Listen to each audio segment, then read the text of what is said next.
नमस्कार, स्वागत है आप सभी का। मैं हूं आपके साथ अमृता चौरसिया। इस वक्त की अहम खबरों के साथ करेंगे बुलेटिन की शुरुआत, लेकिन उससे पहले बात कोविड महामारी से बचाव की।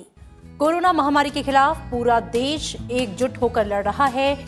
आप भी हमारे साथ सुरक्षा और बचाव के एहतियाती उपायों का संकल्प लें। अपना मास्क अच्छी तरह से पहने, 2 गज की दूरी का पालन करें, सुरक्षित दूरी बनाए रखें, साथ ही हाथों को बार बार धोएं।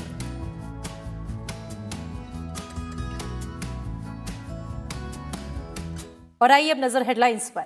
देश भर में दुनिया के सबसे बड़े कोविड टीकाकरण अभियान की कल सुबह प्रधानमंत्री नरेंद्र मोदी करेंगे शुरुआत।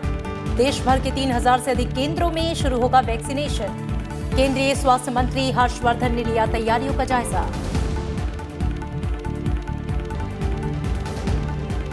केंद्र सरकार और किसान संगठनों के बीच अगले दौर की वार्ता 19 जनवरी को। आज की बैठक में आवश्यक वस्तु अधिनियम पर विस्तार से हुई चर्चा।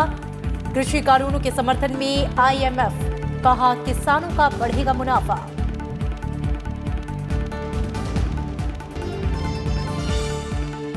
नेपाल अपनी धरती से नहीं देगा किसी भी भारत विरोधी गतिविधि की इजाजत। विदेश मंत्री एस जयशंकर के साथ बातचीत में नेपाल के विदेश मंत्री ने दिया भरोसा। भारत से कोविड वैक्सीन मुहैया कराने का किया अनुरोध।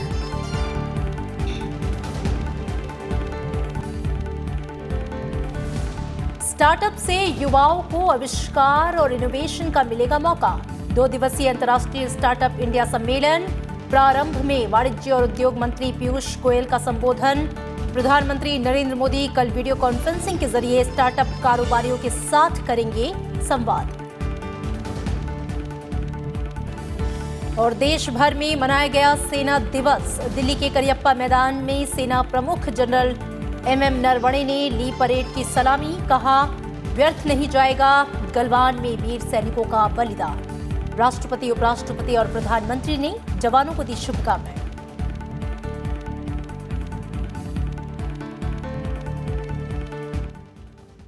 प्रधानमंत्री नरेंद्र मोदी कल सुबह 10:30 बजे वीडियो कॉन्फ्रेंसिंग के माध्यम से देश स्तर पर शुरू हो रहे कोविड-19 टीकाकरण अभियान का शुभारंभ करेंगे। ये दुनिया का सबसे बड़ा टीकाकरण कार्यक्रम होगा और देश के सभी हिस्सों में इस अभियान का आयोजन किया जाएगा। लॉन्च के दौरान सभी राज्यों और केंद्र शासित प्रदेशों के 3000 से अधिक सत्र स्थल वर्चुअल रूप से जुड़े रहेंगे। उद्घाटन के दिन प्रत्येक सत्र स्थल पर करीब 100 लाभार्थियों को टीका लगाया जाएगा। इस चरण के दौरान ICDS श्रमिकों समेत सरकारी और निजी दोनों क्षेत्रों के स्वास्थ्य कर्मियों को टीका लगाया जाएगा। प्रधानमंत्री नरेंद्र मोदी कार्यक्रम के दौरान कोविन ऐप भी लॉन्च करेंगे। टीकाकरण कार्यक्रम में कोविन का उपयोग किया जाएगा। ये केंद्रीय स्वास्थ्य और परिवार कल्याण मंत्रालय द्वारा विकसित एक ऑनलाइन डिजिटल प्लेटफॉर्म है। कोविन वैक्सीन स्टॉक, भंडारण, तापमान और कोविड-19 वैक्सीन के लाभार्थियों की स्थिति की जानकारी देगा। ये डिजिटल प्लेटफॉर्म टीकाकरण सत्रों के संचालन के दौरान सभी स्तरों के कार्यक्रम प्रबंधकों की सहायता करेगा। कोविड टीकाकरण अभियान के लिए कोविशील्ड और कोवैक्सीन दोनों की पर्याप्त मात्रा पहले ही पूरे देश में सभी राज्यों और केंद्र शासित प्रदेशों को पहुंचा दी गई है। इनका जिला स्तर पर भी वितरण किया जा चुका है। जन भागीदारी के सिद्धांतों पर कार्यक्रम शुरू करने के लिए सभी तैयारियां पूरी कर ली गई हैं।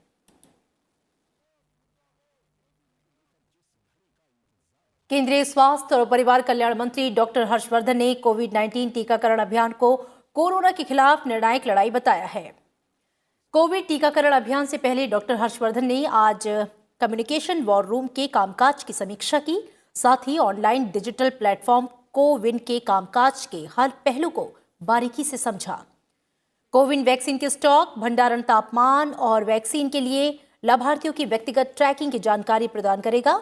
ये विशेष रूप से कोविड वैक्सीन से जुड़ी अफवाहों और गलत सूचनाओं पर नजर रखेगा। केंद्रीय स्वास्थ्य मंत्री ने स्वार्थी तत्वों द्वारा फैलाए जाने वाले किसी भी अफवाह को रोकने के लिए हर संभव उपाय करने के निर्देश दिए हैं। दुनिया का सबसे बड़ा कोविड का वैक्सीनेशन प्रोग्राम, उसकी शुरुआत भारत में हो रही है कल। हमारे प्रधानमंत्री श्री नरेंद्र मोदी जी कल सुबह 10:30 बजे औपचारिक उसकी शुरुआत भी करेंगे। हमारी पूरी तरह से संपूर्ण तैयारियां हैं सारे देश में। कल हम 3006 स्थानों पर वैक्सीनेशन प्रारंभ करेंगे और इन 3006 स्थानों में लगभग 3 लाख के करीब हमारे हेल्थ वर्कर्स, चाहे वो सरकारी अस्पतालों में और सरकारी हेल्थ फैसिलिटीज़ में काम करते हों, चाहे वो प्राइवेट सेक्टर में काम करते हों, उनको कल कोविड की वैक्सीन मिलना प्रारंभ होगी। भारत के सबसे बड़े टीकाकरण अभियान से एक दिन पहले स्वास्थ्य और परिवार कल्याण मंत्रालय ने दिशा निर्देशों को सूचीबद्ध करने वाले और टीके के बारे में एक फैक्ट शीट साझा की है। इसमें यह बताया गया है कि किसे खुराक दी जाएगी और किन परिस्थितियों में किसी को इस वैक्सीनेशन की जो प्रक्रिया है उसे बाहर रखा जाएगा। स्वास्थ्य मंत्रालय ने यह साफ कर दिया है कि कोविड वैक्सीन 18 वर्ष से अधिक उम्र के लोगों को लगाया जाएगा। वहीं दोनों डोज में 28 दिन का अंतराल होना चाहिए। दूसरी खुराक उसी टीके की होनी चाहिए जिसकी पहली खुराक दी गई है, यानी टीकों के इंटरचेंज की अनुमति नहीं है। इसके अलावा कोविड-19 वैक्सीन एलर्जी वाले व्यक्ति, गर्भवती और स्तनपान कराने वाली महिलाओं और 12 साल से कम उम्र के बच्चों को नहीं लगाया जाएगा। स्वास्थ्य मंत्रालय ने यह साफ कर दिया है कि ब्लीडिंग और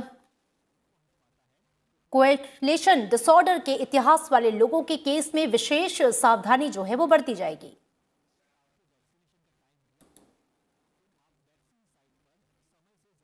और आईएमएफ प्रमुख क्रिस्टलिना जॉर्जिवा ने कोरोना वायरस महामारी और इसके आर्थिक परिणामों से निपटने के लिए बहुत निर्णायक कदम उठाने के लिए भारत की सराहना की है और देश की अर्थव्यवस्था में त्वरित सुधार सुनिश्चित करने के लिए इस साल और अधिक कदम उठाने के लिए कहा है। उन्होंने कहा कि अधिक आबादी वाले भारत के लिए लॉकडाउन लगाना बहुत बड़ी चुनौती थी। जहां पे जनसंख्या का घनत्व काफी अधिक है, तब भारत ने अधिक सुनियोजित ढंग से प्रतिबंधों को लागू किया और लॉकडाउन लगाया। जॉर्जिवा ने कहा कि ये हम सभी ने देखा कि भारत ने किस तरह से अपने निर्णायक कदमों से संक्रमण के अधिक प्रसार को रोका है।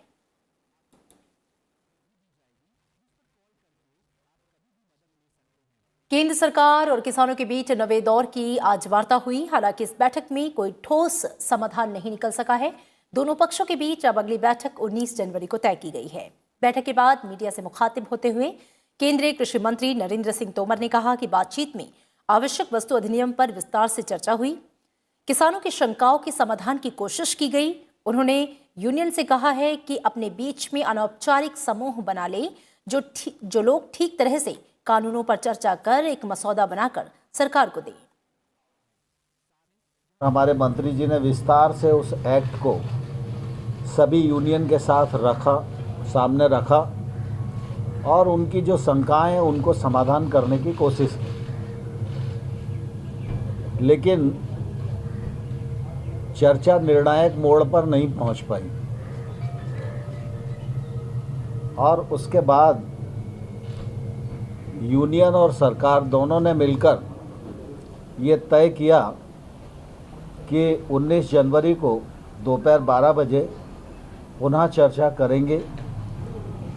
मुझे आशा है कि जो चर्चा आज हुई है, यूनियंस उस चर्चा को आगे बढ़ाने का प्रयत्न करेंगी। हमने उनको ये भी कहा है कि वो चाहें तो अपने बीच में एक अनौपचारिक समूह बना लें, जो लोग ठीक प्रकार से कानून पर बात कर सकते हैं। सरकार से उनकी अपेक्षा क्या है, कानून में किसानों के प्रतिकूल क्या आता है, इस पर डिस्कस करके वो कुछ मसौदा बना के अगर सरकार को दें तो सरकार उस पर खुले मन से विचार करने को तैयार है। कृषि मंत्री ने कहा कि सरकार खुले मन से किसानों को बातचीत के लिए तैयार है। नरेंद्र सिंह तोमर ने अगली वार्ता में सकारात्मक परिणाम निकलने की उम्मीद जताई है। जो बातचीत हुई है उसमें बहुत सारी उनकी जो शंकाएं हैं उनको पहचान किया है और उन शंकाओं को दूर करने के लिए अपना मत भी व्यक्त किया है और यूनियंस को लिखित प्रस्ताव भी सरकार की ओर से दिया गया है। लेकिन वो प्रस्ताव उन लोगों को मंजूर नहीं था। इसके कारण वार्ता चल रही है और हमारी कोशिश है कि वार्ता के माध्यम से रास्ता निकले और किसान आंदोलन समाप्त हो किसान सर्दी में बैठे हुए हैं, कोविड का भी संकट है और इसके कारण सरकार को निश्चित रूप से इस बात की चिंता है और इसलिए सरकार खुले मन से और बड़प्पन से लगातार चर्चा कर रही है और मुझे आशा है कि संभवतः हम समाधान की ओर बढ़ सकेंगे। अंतर्राष्ट्रीय मुद्रा कोष का मानना है कि भारत में हाल ही में पेश तीनों कृषि कानून सुधारों को आगे बढ़ाने की दिशा में उठाया गया अहम कदम है। हालांकि आईएमएफ ने यह भी कहा कि नई व्यवस्था को अपनाने की प्रक्रिया के दौरान प्रतिकूल प्रभाव झेलने वाले लोगों के बचाव के लिए सामाजिक सुरक्षा का प्रबंध जो है वो जरूरी है। आईएमएफ के संचार निदेशक प्रवक्ता गेरी राइस ने कहा कि नए कानून बिचौलियों की भूमिका को कम करेंगे और दक्षता बढ़ाएंगे।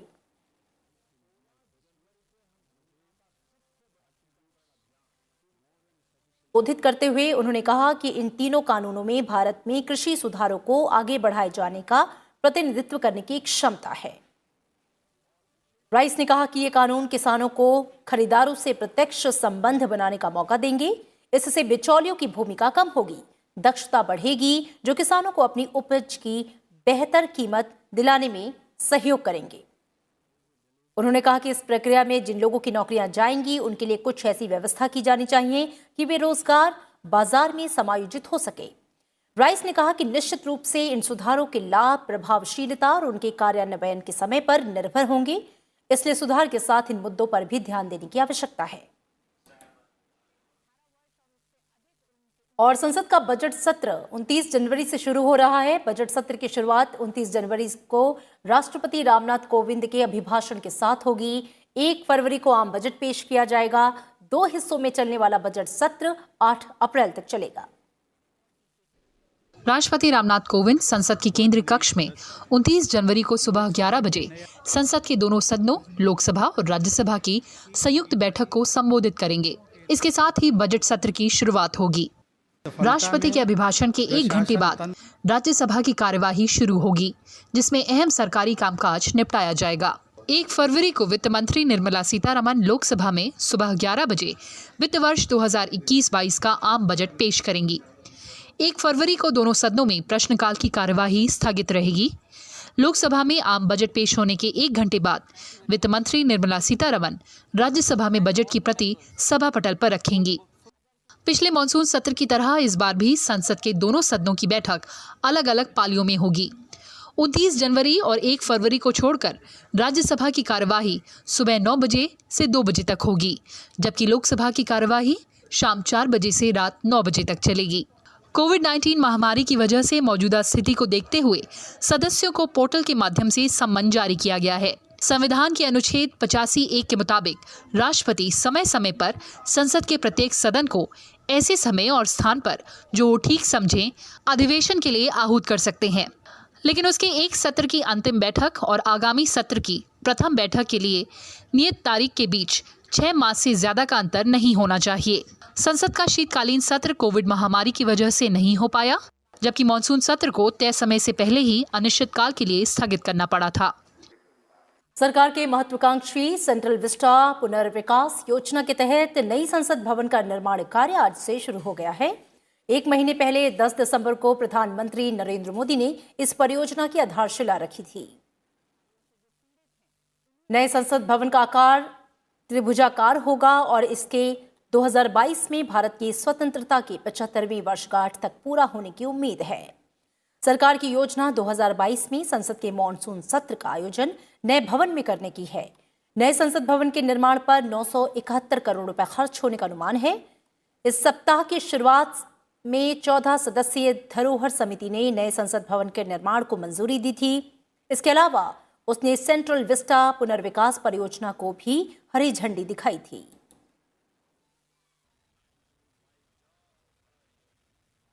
और केंद्रीय वाणिज्य और उद्योग मंत्री पीयूष गोयल ने आज प्रारंभ स्टार्टअप इंडिया अंतर्राष्ट्रीय वर्चुअल सम्मेलन का उद्घाटन किया। 2 दिनों तक चलने वाले इस सम्मेलन में दुनिया भर के शीर्ष नीति निर्माताओं, उद्योग समूहों, शिक्षाविदों, निवेशकों और स्टार्टअप्स के माध्यम से विभिन्न विषयों पर चर्चा कर रहे हैं। प्रधानमंत्री नरेंद्र मोदी कल वीडियो कॉन्फ्रेंसिंग के जरिए स्टार्टअप कारोबारियों के साथ संवाद करेंगे। स्टार्टअप के बीच सहयोग में व्यापक संभावनाएं हैं। क्योंकि इससे नए विचारों को फलने फूलने और युवाओं को नवसृजन, आविष्कार और इनोवेशन का मौका मिलेगा। दिल्ली में 2 दिन के अंतर्राष्ट्रीय स्टार्टअप इंडिया सम्मेलन प्रारंभ के उद्घाटन सत्र को संबोधित करते हुए वाणिज्य और उद्योग मंत्री पीयूष गोयल ने ये बातें कहीं। उन्होंने कहा कि सम्मेलन से स्टार्टअप इकोसिस्टम और बिम्स्टेक देशों के बीच नेबरहुड फर्स्ट नीति को बढ़ावा मिलेगा। We have started the year on such an auspicious note with Prarambh, getting together startups from across different countries around the world, an international summit to encourage the startup ecosystem. And what better way than demonstrating our neighborhood first policy with our colleagues from the BIMSTEC nations joining us on this inaugural session. प्रधानमंत्री नरेंद्र मोदी कल यानी 16 जनवरी को प्रारंभ startup India international summit को video conferencing के माध्यम से संबोधित करेंगे। इस कार्यक्रम में प्रधानमंत्री ने देश भर के युवाओं से शामिल होने की अपील की थी। उन्होंने युवाओं से आग्रह किया कि समिट के माध्यम से युवाओं को कई देशी और विदेशी फोरम में हिस्सा लेने का मौका मिलेगा। वर्चुअल शिखर सम्मेलन में भारत के अलावा दुनिया भर के वक्ताओं को एक मंच पर आने और अलग अलग प्रौद्योगिकी, इनोवेशन, मजबूत नीतियों और पहल पर चर्चा करने का मौका मिलेगा। 5 साल पहले शुरू की गई स्टार्टअप इंडिया की मुहिम न केवल भारत में कामयाब हो रही है, बल्कि बिम्स्टेक देशों में भी कामयाबी के झंडे गाड़ रही है। इसीलिए दुनिया का सबसे बड़ा स्टार्टअप सम्मेलन भारत में आयोजित हो रहा है। वहीं 25 से ज़्यादा देश इस सम्मेलन में शिरकत कर रहे हैं। प्रधानमंत्री की कौशल विकास योजना का तीसरा चरण आज देश के 600 जिलों में शुरू हो गया। कौशल विकास और उद्यमिता मंत्रालय के नेतृत्व में चलाए जा रहे इस चरण में नए जमाने के कौशलों के साथ साथ कोविड से संबंधित कौशल पर भी ध्यान केंद्रित किया जाएगा। कौशल विकास मंत्री महेंद्र नाथ पांडे ने कौशल विकास केंद्रों के विभिन्न प्रशिक्षणार्थियों के साथ वीडियो कॉन्फ्रेंसिंग के जरिए बातचीत की।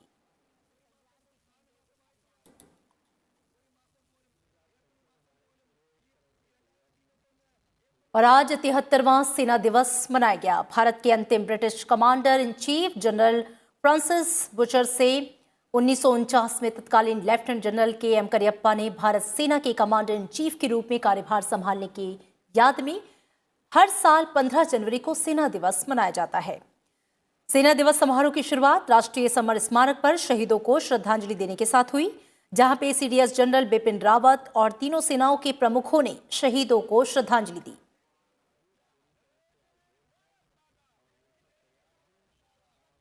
दिल्ली के करियप्पा परेड ग्राउंड में आयोजित सेना दिवस समारोह में सेना प्रमुख ने परेड की सलामी ली। इस मौके पर सेना प्रमुख जनरल मनोज मुकुंद नरवणे ने राष्ट्र को ये भरोसा दिलाया कि गलवान में भारत के वीर सैनिकों का बलिदान व्यर्थ नहीं जाएगा। उन्होंने कहा कि उत्तरी सीमाओं पर यथास्थिति को बदलने की साजिश का मुंहतोड़ जवाब दिया गया है।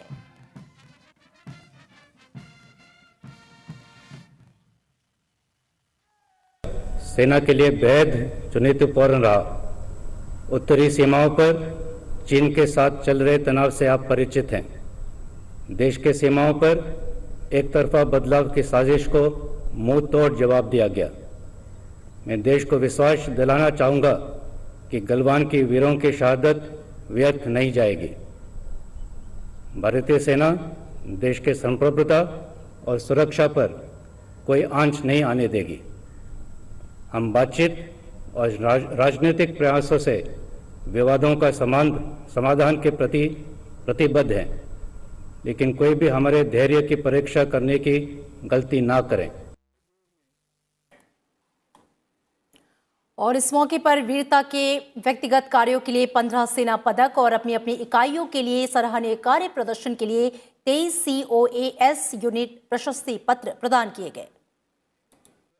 करण के ये प्रयास आदरणीय प्रधानमंत्री के आत्मनिर्भर भारत की पहल का एक अभिन्न हिस्सा है।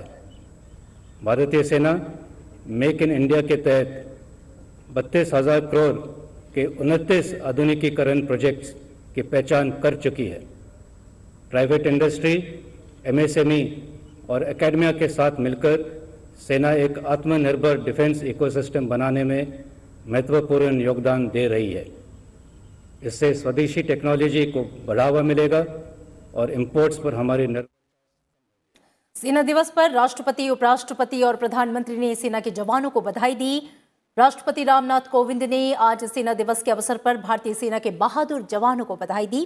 राष्ट्रपति ने ट्वीट किया कि राष्ट्र उन वीर सैनिकों को याद करता है जिन्होंने राष्ट्र की सेवा में सर्वोच्च बलिदान दिया। उन्होंने कहा कि देश साहसी और समर्पित सैनिकों, पूर्व सैनिकों और उनके परिवारों के प्रति आभारी रहेगा। उपराष्ट्रपति एम वेंकैया नायडू ने ट्वीट किया कि सेना दिवस के अवसर पर भारतीय सेना के अधिकारियों, सैनिकों, पूर्व सैनिकों को शुभकामनाएं देता हूं। अमर बलिदानी सैनिकों की पुण्य स्मृति को शतशः वंदन। सैनिकों, परिजनों के धैर्य को नमन करता हूं। देश की सीमाओं की रक्षा हो या आपदा राहत, राष्ट्र आपके शौर्य और साहस पर सदैव विश्वास करता है।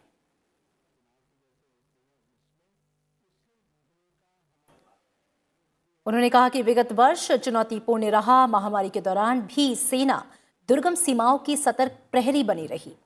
महामारी का सामना करने में भी हमारी सेना तथा रक्षा अनुसंधान संगठन द्वारा अभिनंदनीय योगदान रहा है। हमारी सशस्त्र सेनाओं के लिए आवश्यक उपकरण उपलब्ध कराना, उनका और उनके परिजनों का सम्मान करना कृतज्ञ राष्ट्र का दायित्व है। जय हिंद।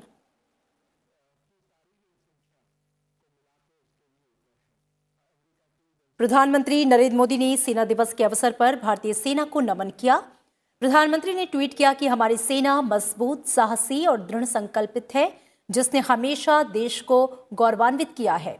उन्होंने इस अवसर पर सैनिकों और उनके परिवारों को शुभकामनाएं दी। रक्षा मंत्री राजनाथ सिंह ने सेना दिवस के मौके पर ट्वीट संदेश में कहा कि देश भारतीय सेना के अदम्य साहस, पराक्रम और बलिदान को सलाम करता है। भारत को राष्ट्र के प्रति उनकी निस्वार्थ सेवा पर गर्व है।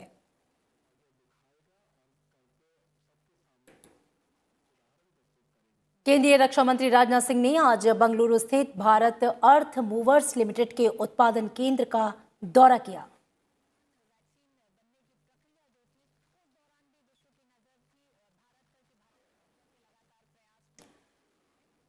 उन्होंने देश की पहली स्वदेश में विकसित चालक रहित मेट्रो कार का उद्घाटन किया।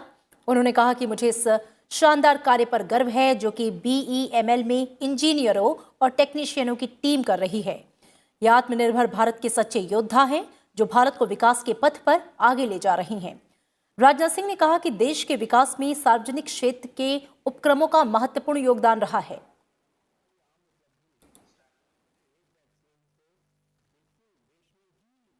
नेपाल किसी भी भारत विरोधी गतिविधि के इस्तेमाल के लिए अपनी धरती का इस्तेमाल नहीं होने देगा। भारत दौरे पर दिल्ली पहुंचे नेपाल के विदेश मंत्री प्रदीप कुमार गयावली ने आज ये बात कही। विदेश मंत्री प्रदीप कुमार ने कोरोना के खिलाफ 2 टीकों कोविशील्ड और कोवैक्सीन के उत्पादन में सफलता के लिए भारत को बधाई दी। उन्होंने नेपाल को कोविड वैक्सीन की जल्द डिलीवरी किए जाने के लिए भी गुजारिश की। दिल्ली के हैदराबाद हाउस में भारत नेपाल संयुक्त आयोग यानी कि JCM की 6ठी बैठक के दौरान विदेश मंत्री एस जयशंकर ने अपने नेपाली समकक्ष प्रदीप कुमार गयावली के साथ बैठक कर द्विपक्षीय संबंधों के सभी आयामों पर चर्चा की। दोनों नेताओं ने संपर्क, अर्थव्यवस्था, कारोबार, ऊर्जा, तेल और गैस, जल संसाधन, राजनीतिक और सुरक्षा से जुड़े मसले, सीमा प्रबंधन, पर्यटन समेत सहयोग के अनेक पहलुओं पर विस्तार से बातचीत की। इस बीच नेपाल के डिपार्टमेंट ऑफ ड्रग एडमिनिस्ट्रेशन ने भारत में निर्मित कोविशील्ड वैक्सीन के आपातकालीन उपयोग की अनुमति दी है। उपराष्ट्रपति एम वेंकैया नायडू आज गोवा मेडिकल कॉलेज पहुंचे, जहां पे उन्होंने सड़क हादसे में घायल केंद्रीय मंत्री श्रीपद यसो नाइक से मुलाकात की। मुलाकात के दौरान केंद्रीय मंत्री ने उपराष्ट्रपति को अपने स्वास्थ्य में हो रहे सुधार के बारे में बताया। उपराष्ट्रपति ने श्रीपद यसो नाइक के डॉक्टरों से उनके स्वास्थ्य को लेकर जानकारी ली। उपराष्ट्रपति ने मुलाकात के बाद श्रीपद यसो नाइक जी के स्वास्थ्य के बारे में ट्वीट किया। उन्होंने ट्वीट करके बताया कि डॉक्टरों ने श्रीपद यसो नाइक के स्वास्थ्य के बारे में जानकारी दी है और कहा है कि वे अब खतरे से बाहर हैं। उनके स्वास्थ्य मानक सामान्य हैं। वहीं से पहले प्रधानमंत्री नरेंद्र मोदी ने केंद्रीय मंत्री श्रीपद यसो नाइक से फोन पर बातचीत की थी। प्रधानमंत्री ने श्रीपद यसो नाइक से उनके स्वास्थ्य का हाल चाल जाना। सोमवार को कर्नाटक के उत्तर कन्नड़ जिले में अकोला के पास केंद्रीय मंत्री की कार सड़क हादसे में शिकार हो गई। हादसे में उनकी पत्नी विजया नाइक और निजी सचिव की मौत हो गई थी।